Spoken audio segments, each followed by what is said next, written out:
Welcome to my channel. ভাবুন তো, আপনি যে প্লাস্টিকের বোতলটি মাত্র 5 মিনিট ব্যবহার করলেন, সেটি হয়তো আগামী 450 বছর পর্যন্ত পৃথিবীতে রয়ে যাবে। প্রতি বছর বিশ্বে 400 মিলিয়ন টনেরও বেশি প্লাস্টিক উৎপাদিত হয়। এর বড় একটি অংশ একবার ব্যবহার করেই ফেলে দেওয়া হয়। এই বর্জ্যের অনেকটাই নদী, সমুদ্র, বন ও কৃষি জমিতে পৌঁছে পরিবেশের জন্য দীর্ঘমেয়াদী সমস্যার সৃষ্টি করে। প্লাস্টিক দূষণ এখন শুধু একটি পরিবেশগত সমস্যা নয়, এটি জীববৈচিত্র্য, জলবায়ু এবং মানুষের স্বাস্থ্যের জন্য একটি বড় চ্যালেঞ্জ। আজকের ভিডিওতে আমরা জানব প্লাস্টিক কি, প্লাস্টিক দূষণই বা কি, কেন এটি এত বড় সমস্যা, পরিবেশ, প্রাণী ও মানুষের উপর এর প্রভাব কি, এবং আমরা কিভাবে এই সংকট মোকাবিলা করতে পারি। প্লাস্টিক হলো একটি পলিমার যা দীর্ঘ শৃঙ্খল বিশিষ্ট অণু দ্বারা গঠিত একটি কৃত্রিম পদার্থ। পলি অর্থ অনেক এবং মার অর্থ একক, ইউনিট, অংশ, অর্থাৎ হাজার হাজার ছোট ছোট মোনোমার্স রাসায়নিক বিক্রিয়ার মাধ্যমে যুক্ত হয়ে পলিমার তৈরি করে। উদাহরণস্বরূপ বলা যেতে পারে ইথিলিন। মোনোমারটি থেকে পলিমারাইজেশনের পদ্ধতিতে পলি ইথিলিন তৈরি করা হয়। এখানে CH2CH2 হোল স্কোয়ার N বলতে বোঝানো হয় N একটি হাজার হাজার পুনরাবৃত্ত ইউনিট। এটি মূলত তৈরি হয় পেট্রোলিয়াম বা প্রাকৃতিক গ্যাস থেকে। ক্রুড অয়েল বা ন্যাচারাল গ্যাসগুলোকে শোধনাগারে ভেঙে ethylene, propylene, styrene, vinyl chloride ইত্যাদি মনোমার তৈরি করা হয়। প্লাস্টিকের বৈশিষ্ট্য হলো এটি হালকা, টেকসই, জল রোধী ও সহজে আকার পরিবর্তন করতে পারে। তাছাড়া এটি তুলনামূলকভাবে সস্তা। এই কারণেই আজ পৃথিবীতে বছরে শত শত মিলিয়ন টন প্লাস্টিক উৎপাদিত হয়। আজ প্লাস্টিক ছাড়া জীবন কল্পনা করা কঠিন। এটি ব্যবহার হয় খাবারের প্যাকেটে, জলের বোতল তৈরি করতে, মোবাইল, কম্পিউটার, গাড়ি থেকে শুরু করে হাসপাতালের সিরিঞ্জ, চিকিৎসার যন্ত্রপাতি, খেলনা, কাপড়, নির্মাণ শিল্প ও নিত্য ব্যবহার্য জিনিসপত্রে। উদাহরণ হিসেবে বলা যেতে পারে পলিইথিলিন ব্যবহার হয় বিভিন্ন প্লাস্টিক ব্যাগ, দুধের প্যাকেট, বোতল তৈরিতে। পলিপ্রপিলিন ব্যবহার হয় কন্টেইনার, মেডিকেল যন্ত্রপাতি তৈরি করতে। পলিভিনাইল ক্লোরাইড ব্যবহার হয় পাইপ, বৈদ্যুতিক তার তৈরিতে। পলিস্টাইরিন ব্যবহার হয় থার্মোকল বা ডিসপোজেবল কাপ তৈরি করতে। পলিইথিলিন টেট্রাথ্যালেট বা পেট ব্যবহার করা হয় জলের বোতল বা সফট ড্রিঙ্কের বোতল তৈরিতে। কিন্তু সমস্যা শুধু প্লাস্টিক নয়, সমস্যা হলো এই প্লাস্টিকের অতিরিক্ত ব্যবহার ও যত্রতত্র ভুলভাবে তাকে বর্জন করা। পিভিসি পোড়ালে বিষাক্ত গ্যাস হাইড্রোজেন ক্লোরাইড নির্গত হতে পারে, যা অনিয়ন্ত্রিত দহনে আরো ক্ষতিকর যৌগ তৈরি হওয়ার ঝুঁকি থাকে। এখন জেনে নিই এই প্লাস্টিক এত টেকসই কেন, কেন এটির কোনো রকম বিনাশ হয় না। এই প্লাস্টিকের পলিমার চেইন এর কার্বন কার্বন কোভ্যালেন্ট বন্ড অত্যন্ত শক্তিশালী। এই বন্ড সহজে ভাঙে না, ফলে ব্যাকটেরিয়া বা ছত্রাক অধিকাংশ প্রচলিত প্লাস্টিক দ্রুত ভাঙতে পারে না। এই কারণেই অনেক প্লাস্টিক শত শত বছর ধরে পরিবেশে টিকে থাকে। প্রকৃতির ব্যাকটেরিয়া বা ছত্রাক সহজে প্লাস্টিক ভাঙতে না পারার কারণে তা সূর্যের আলো, ঘর্ষণ ও তাপের কারণে ধীরে ধীরে ছোট ছোট টুকরোয় পরিণত হয়, যা তৈরি করে মাইক্রোপ্লাস্টিক। অনেক প্লাস্টিক ভাঙতে সময় লাগে 20 বছর, 100 বছর, 400 বছর, কখনো কখনো 500 বছরেরও বেশি এই মাইক্রোপ্লাস্টিক পৃথিবীতে থেকে যায়। ভাবুন তো, এমন একটি বস্তু যা মাত্র কয়েক মিনিট আপনি ব্যবহার করেছেন এবং ফেলে ছুড়ে দিয়েছেন, কিন্তু প্রকৃতিতে তা থেকে যায় শত শত বছর ধরে। এই প্লাস্টিক তৈরি হয়েছিল মানুষের জীবনকে সহজ, নিরাপদ ও সাশ্রয়ী করার জন্য। এটি পরিবেশ দূষণ করার উদ্দেশ্যে তৈরি হয়নি, বরং কাঠ, হাতির দাঁত, কাঁচ, ধাতু ও প্রাকৃতিক রাবারের বিকল্প হিসেবে একটি হালকা, টেকসই এবং কম দামের উপাদান হিসেবে এই প্লাস্টিকের ব্যবহার শুরু হয়েছিল। 19 শতকের শেষ দিকে প্লাস্টিক তৈরির আগে মানুষ ব্যবহার করত কাঠ, কাঁচ, ধাতু, প্রাকৃতিক রাবার, হাতির দাঁত, কচ্ছপের খোলস। এসব উপকরণের সমস্যাও ছিল, দাম বেশি ছিল ও ভারী, যা সহজে ভেঙেও যেত বা ক্ষয় হতো। প্রাকৃতিক সম্পদের উপর প্রচন্ড চাপ পড়তো, পশু হত্যা করতে হতো। যেমন বিলিয়ার্ড বল তৈরি করতে হাতির দাঁত ব্যবহার হতো, যার ফলে হাতি শিকারের পরিমাণ অত্যন্ত বেড়ে গিয়েছিল। 1907 সালে বেলজিয়ামে জন্মগ্রহণকারী মার্কিন রাসায়নিকবিদ লিও বেকল্যান্ড বিশ্বের প্রথম সম্পূর্ণ কৃত্রিম উপায়ে প্লাস্টিক বেকলাইট তৈরি করেন। বেকলাইটের বৈশিষ্ট্য ছিল বিদ্যুৎ পরিবাহিতা কম, তাপ সহনশীল, মজবুত ও সহজে উৎপাদনযোগ্য। এটি বৈদ্যুতিক সুইচ, টেলিফোন, রেডিও ও রান্নাঘরের বিভিন্ন জিনিস তৈরিতে ব্যবহৃত হতে শুরু করে। প্লাস্টিক এত জনপ্রিয় হয়ে ওঠে কারণ প্লাস্টিক ছিল হালকা, শক্ত, জলরোধী, মরিচা ধরে না, কম খরচে তৈরি করা যায়, বিভিন্ন আকারে সহজে তৈরি করা যায়। এই কারণে দ্বিতীয় বিশ্বযুদ্ধের সময় এবং পরে চিকিৎসা, খাদ্য সংরক্ষণ, পরিবহন ও প্রযুক্তিতে প্লাস্টিকের ব্যবহার দ্রুত বৃদ্ধি পায়। সমস্যা প্লাস্টিক আবিষ্কারের নয়, বরং এই সিঙ্গেল ইউজ প্লাস্টিকের অতিরিক্ত ব্যবহার ও ব্যবহার হয়ে গেলে যেখানে সেখানে ফেলে দেওয়া, অপর্যাপ্ত বর্জ্য ব্যবস্থাপনা এবং অনিয়ন্ত্রিতভাবে পরিবেশে ফেলে দেওয়ায় প্লাস্টিক দূষণ ক্রমাগত বেড়েই চলেছিল। যখন প্লাস্টিক নদী, সমুদ্র, মাটিতে জমা হয়, তখন এটি ধীরে ধীরে ছোট ছোট কণায় ভেঙে মাইক্রোপ্লাস্টিক তৈরি করে, যা পরিবেশ ও জীব জগতের জন্য বড় চ্যালেঞ্জ। প্লাস্টিক পৃথিবীর শত্রু হিসেবে তৈরি হয়নি, এটি মানুষের জীবনকে উন্নত করার জন্য আবিষ্কৃত হয়েছিল, কিন্তু মানুষের অপরিমিত ব্যবহারই সমস্যা তৈরি করেছে। এখন জেনে নেওয়া যাক প্লাস্টিক দূষণ কি। যখন কোনো ব্যবহৃত প্লাস্টিক পরিবেশে জমা হয় অনেক দিন ধরে এবং তা সহজে ভাঙে না, তখন তাকে প্লাস্টিক দূষণ বলা হয়। এই প্লাস্টিক নদী, সমুদ্র, বন, কৃষি জমি সব জায়গায় পৌঁছে যায়। আর মাইক্রোপ্লাস্টিক হলো সেই সব কেমিক্যাল যেসব প্লাস্টিকের কণার আকার 5 মিলিমিটারের কম, সেগুলো অতি ক্ষুদ্র আকারের। তাছাড়া আরো ছোট 1 মাইক্রোমিটারেরও নিচে কণাগুলিকে বলা হয় ন্যানোপ্লাস্টিক। এই মাইক্রোপ্লাস্টিক ও ন্যানোপ্লাস্টিক আসে কোথা থেকে? মূলত এগুলি আসে জলের বোতল, প্লাস্টিক ব্যাগ, টায়ারের ক্ষয়, সিনথেটিক কাপড় ধোয়ার থেকে। এখন জেনে নেওয়া যাক প্লাস্টিক দূষণের প্রধান উৎসগুলো কি কি। প্রথমত, সিঙ্গেল ইউজ প্লাস্টিক।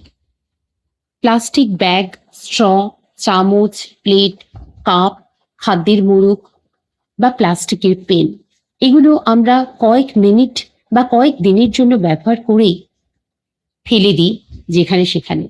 এইগুলোই পরিণত হয় বর্জ্যে। দ্বিতীয়ত, শিল্প, কলকারখানা থেকে অনিয়ন্ত্রিত প্লাস্টিক বর্জ্য নদী ও মাটিতে পৌঁছাতে পারে। শহরের ওয়েস্ট ব্যবস্থাপনার যে দুর্বলতা, অনেক প্লাস্টিক ডাম্পিং গ্রাউন্ড থেকে বাতাস বা বৃষ্টির মাধ্যমে নদীতে তা পৌঁছে যায়। এছাড়াও মৎস্য শিল্পে যে পরিত্যক্ত জাল, দড়ি ও প্লাস্টিকের বর্জ্য সমুদ্রে ফেলা হয়, তা সামুদ্রিক প্রাণীর জন্য মারাত্মক ক্ষতিকর। সিনথেটিক কাপড়, যা পলিয়েস্টার, নাইলন, যা ধোয়ার সময় তার ছোট ছোট ক্ষুদ্র ক্ষুদ্র কণা প্লাস্টিক আকারে জলের মধ্যে চলে যায়। এই সকল প্লাস্টিক ওয়েস্ট অনেক দিন ধরে নদীতে, মাটিতে বা জলের মধ্যে মিশে থাকে এবং তৈরি করে মাইক্রোপ্লাস্টিক। এবং প্লাস্টিক দূষণ। প্লাস্টিকের দূষণ বা প্লাস্টিক পলিউশন কিভাবে পরিবেশে ছড়ায় সেটা আমাদের অ্যাওয়ারনেসের প্রয়োজন আছে। এই যে প্লাস্টিক বা মাইক্রোপ্লাস্টিক মাটিতে, নদীতে বা জলে ফেলার পর সূর্যের অতিবেগুনি রশ্মি বা আল্ট্রাভায়োলেট রেজ, বৃষ্টি, নদীর স্রোত, বাতাস এবং ঘর্ষণের কারণে ধীরে ধীরে ছোট ছোট টুকরোয় ভেঙে যায়। এভাবে তৈরি হয় মাইক্রোপ্লাস্টিক ও আরো ক্ষুদ্র ন্যানোপ্লাস্টিক, যা অতি সহজেই পরিবেশের সব কিছুর সাথে মিশে থাকতে পারে। পরিবেশের উপর এর নানাবিধ প্রভাব দেখা যায়। সর্বপ্রধান প্রভাব হলো নদী ও সমুদ্রে। প্রতি বছর বিপুল পরিমাণ প্লাস্টিক নদী হয়ে সমুদ্রে পৌঁছে যায়। এর ফলে বিভিন্ন সামুদ্রিক প্রাণী যেমন কচ্ছপ, তিমি ও ডলফিন এই প্লাস্টিক ব্যাগকে জেলিফিশ ভেবে ও ছোট মাইক্রো কোনো সামুদ্রিক প্রাণী ভেবে খেতে শুরু করে। তিমি ও ডলফিন প্লাস্টিকে জড়িয়ে পড়ে। মাছের দেহে মাইক্রোপ্লাস্টিক পাওয়া যায়, যা অত্যন্ত ক্ষতিকারক তাদের জন্য।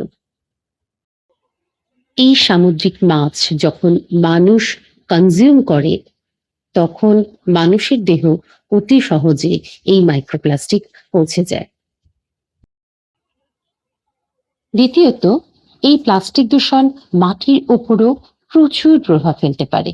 যেমন এই প্লাস্টিক মাটি গঠন পরিবর্তন করে ফেলে, মাটি হয়ে যায় ইনফার্টাইল, ফলে মাটিতে জল প্রবেশে বাধা, মাইক্রোবায়োমস বা অণুজীবনের উপর প্রভাব এবং কৃষিজমি হয়ে ওঠে অস্বাস্থ্যকর। এই প্লাস্টিক দূষণ বায়ু দূষণ করে ভীষণ পরিমাণে।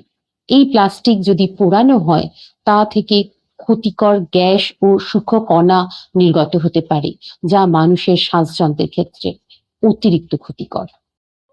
জলবায়ু পরিবর্তনের সঙ্গে এই প্লাস্টিক পলিউশনের গভীর সম্পর্ক।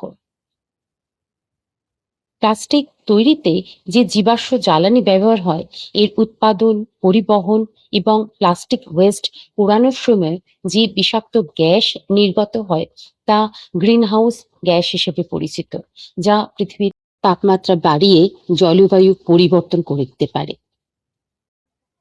এখন জেনে নিই মানুষের স্বাস্থ্যের উপর এই প্লাস্টিক দূষণের সম্ভাব্য ইফেক্টগুলি কি কি। গবেষণাগারে দেখা গেছে মানুষের রক্ত, ফুসফুস ও প্ল্যাসেন্টায় মাইক্রোপ্লাস্টিক পাওয়া গেছে। বিজ্ঞানীরা যে সম্ভাব্য ঝুঁকিগুলো নিয়ে গবেষণা করেছেন সেগুলি হলো prolong inflammation, oxidative stress, dysfunction of hormone, হৃদরোগের নানা রকম ঝুঁকি, রিপ্রোডাক্টিভ হেলথ। এই বিষয়গুলির ওপর অনেক প্লাস্টিক দূষণের প্রভাব আছে। এখন আমাদের এই পৃথিবীকে রক্ষা করার দায়িত্ব আমাদেরই। এই প্লাস্টিক দূষণ থেকে মুক্তি পেতে আমাদেরই অগ্রণী ভূমিকা পালন করতে হবে। তাই আমরা দেখে নিই এই প্লাস্টিক দূষণের সমাধানগুলি কি কি। আজ আমাদের সবচেয়ে বড় দায়িত্ব হলো প্লাস্টিককে বুদ্ধিমত্তার সঙ্গে ব্যবহার করা, অপ্রয়োজনীয় প্লাস্টিক ব্যবহার কমানো, পুনর্ব্যবহার করা এবং এমন একটি পৃথিবী গড়ে তোলা যেখানে প্রযুক্তি ও পরিবেশ দুটি একসঙ্গে টিকে থাকতে পারে। আমাদের নানাবিধ দায়িত্বগুলির মধ্যে আমাদের সমাজ, আমরা নিজেরা ইন্ডিভিজুয়াল ও আমাদের সরকারের নানা রকম ভূমিকা আছে।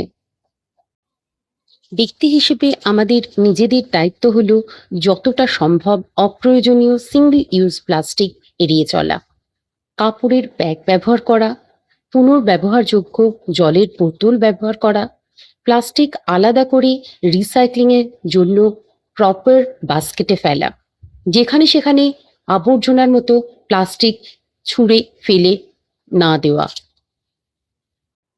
সমাজে আমাদের দায়িত্ব হলো উন্নত বর্জ্য ব্যবস্থাপনা, পরিবেশ শিক্ষা, নদী ও সমুদ্র পরিষ্কার অভিযান, পরিবেশ বান্ধব বিকল্প পণ্যের ব্যবহার করা।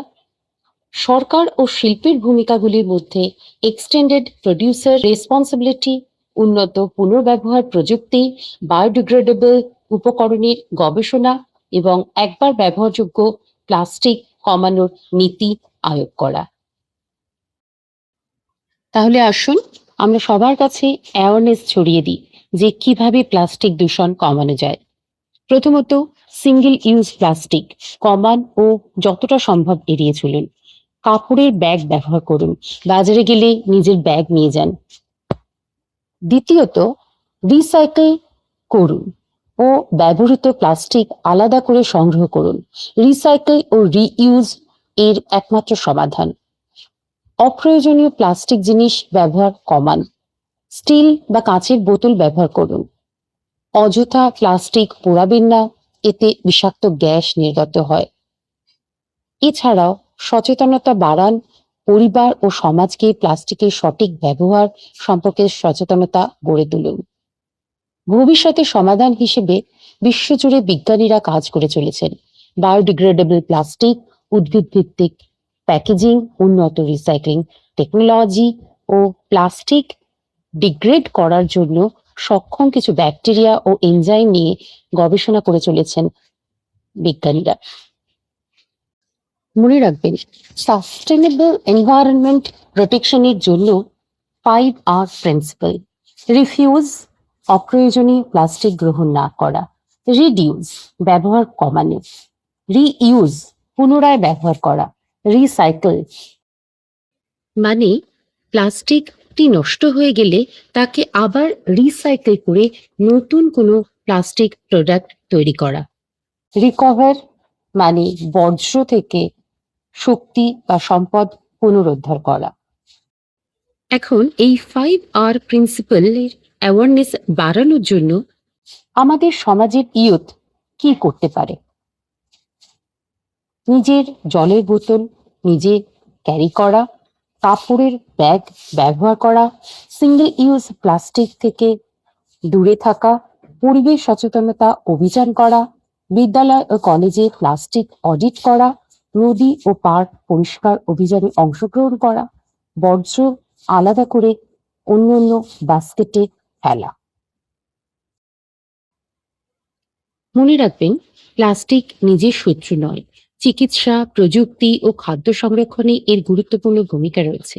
কিন্তু অতিরিক্ত ব্যবহার, অপরিকল্পিত বর্জ্য ব্যবস্থাপনা এবং অসচেতনতায় প্লাস্টিকের পৃথিবীতে অন্যতম পরিবেশগত সমস্যায় পরিণত করেছে। পৃথিবীকে রক্ষা করার দায়িত্ব শুধু বিজ্ঞানী বা সরকারের নয়, আমাদের প্রত্যেকের। আজ যদি আমরা একটি প্লাস্টিক ব্যাগ কম ব্যবহার করি, একটি বোতল পুনর্ব্যবহার করি কিংবা একজন মানুষকেও সচেতন করতে পারি, তাহলেই একটি বড় পরিবর্তনের সূচনা হতে পারে। পৃথিবী আমাদের একমাত্র বাসস্থান, একে রক্ষা করা আমাদের সবার দায়িত্ব। ভিডিওটি ভালো লেগে থাকলে অবশ্যই লাইক, শেয়ার এবং সাবস্ক্রাইব করতে ভুলবেন না। ধন্যবাদ। আবার দেখা হবে অন্য কোনো ভিডিও নিয়ে।